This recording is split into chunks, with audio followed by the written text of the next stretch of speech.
En 2001, la France reconnaît le génocide arménien de 1915.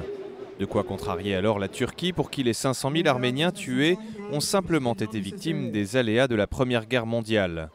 Mais la proposition de loi de l'UMP a déclenché les foudres d'Ankara, car elle ouvrirait une voie judiciaire vers ce que redoute la Turquie, être contrainte de verser des dommages et intérêts, voire de restituer des territoires. Alors la Turquie fait pression sur la France. Le chef de l'État, Abdullah Gül, juge la loi inacceptable. Quant au Premier ministre Erdogan, il promet des sanctions diplomatiques et commerciales irréparables si la loi était votée. Mais l'UMP se défend de viser directement la Turquie. Ce texte de loi n'est pas dirigé contre un gouvernement. Il est fait dans une démarche de droits de l'homme. La France est le pays des droits de l'homme. Et il est fait aussi pour poursuivre un dispositif qui, en 2001, s'était arrêté à la reconnaissance du génocide. Pour autant, la loi ne fait pas mention explicite du génocide arménien.